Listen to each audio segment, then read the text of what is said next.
Thank you, Mr Temporary Speaker. In a fashion that would shame the Trump administration, the Deputy First Minister asks us to shut our eyes to what we all can see and to stuff our ears to drown out what we all can hear. We are urged to rely upon alternative facts. Ad nauseum has been the repetition of her assertion that she abided by the guidelines that she wrote and imposed upon every other citizen in this country. That pretence cannot be sustained unless we close off all reason and judgment. Let us examine the facts. What do the regulations that the Deputy First Minister had a hand in drafting actually say? They're very clear. They state, these regulations further amend the Health Protection Coronavirus Restriction Regulations Northern Ireland 2020 in order to allow gatherings of up to 30 people in public places and outdoors. Thus far, the lamentable defence of her actions that the Deputy First Minister has provided hinges on a spurious premise, that the crowd following the cortege at Mr Storey's funeral constitutes the funeral, whilst the parade walking behind does not. We are asked to divorce one from the other. However, we cannot. Our eyes will not allow us to do that, for we can see, leaving aside the fact that there were clearly more than 30 people walking in the cortege, there were hundreds more walking behind them and in close proximity, and there were thousands in Milltown Cemetery, but I'll come on to Milltown later.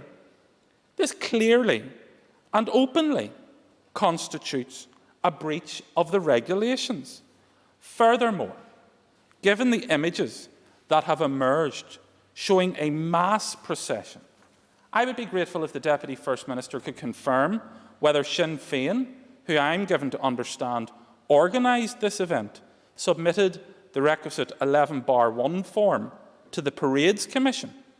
If not, that constitutes a further breach in the law, and one which I suspect the Deputy First Minister's party would be very quick to seize upon if others were guilty of it.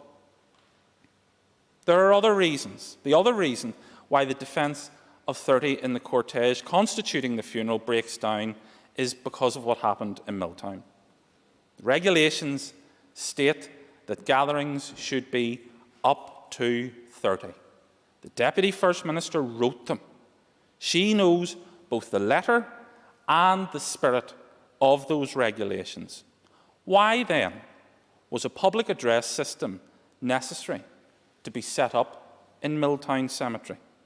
You don't need a public address system if you intend to address 30 people. Is the Deputy First Minister seriously contending that that which occurred in Milltown Cemetery was separate from Mr Storey's funeral? If it was, it didn't constitute part of his funeral. It constituted a Sinn Fein rally in a cemetery. If you're abiding by the letter and the spirit of the regulations, you also don't advertise public gatherings. Yet that is precisely what Sinn Fein did. Republican activists were recruited from all over the country to attend this event.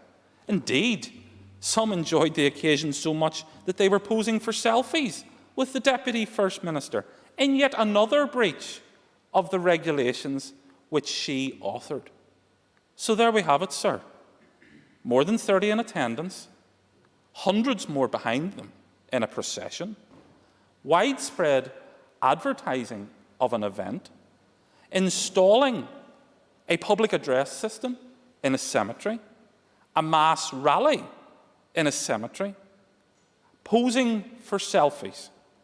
And yet, the Deputy First Minister continues to insist that her actions were within the regulations. I think that's for the birds. All of this is most regrettable because I think the Northern Ireland Executive had actually been doing well in dealing with the pandemic that we're in the middle of. After a period of 3 years without devolution, and these institutions, and those of us who occupy them, being held in contempt by the wider community, we were making progress in terms of how people feel about the Assembly. I regret to say that the Deputy First Minister's credibility is now shot to bits. I don't say that to be cruel or to be unpleasant. It's simply a statement of fact. What credibility there was is now gone. At the recent meeting of the Executive Office Committee, the Deputy First Minister told me that it was not for me to adjudicate upon what funerals she could or could not attend. Yet, sir, that is precisely the power that she has assumed for herself, that we gave her over the course of the last 4 months. Not only did the Deputy First Minister take on those powers, but she was zealous in telling us all how necessary they were. As a consequence, many people in this country lost out on giving their loved ones the funeral that they would have liked. Seemingly, those rules do not apply if a senior member of Sinn Fein is the person being buried. That's what really sticks in people's craw. That is what is at the core of this issue. Do as I say, not as I do. I have no doubt today, sir, an attempt will be made to brazen this out, in the hope that once we've all had our say, that will be the end of the matter.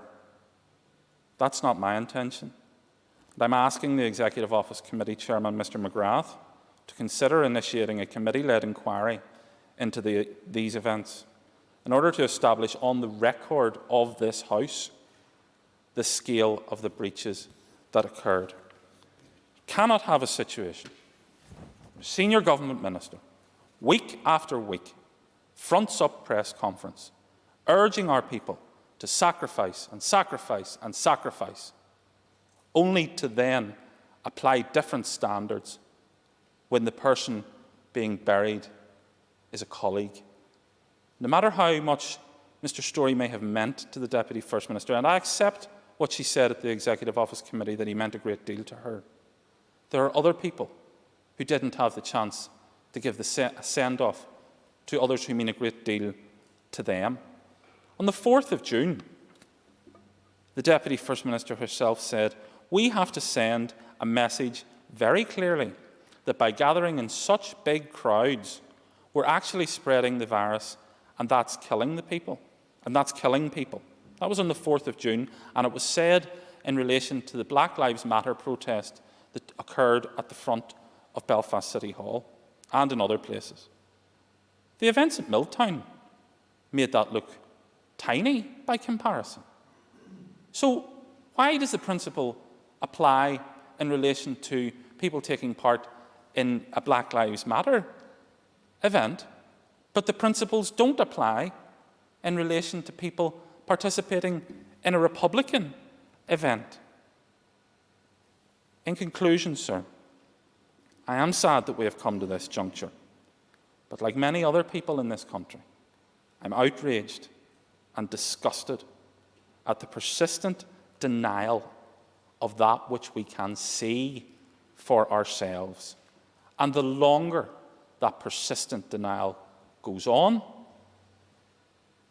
the credibility of the Deputy First Minister melts away like snow off a ditch.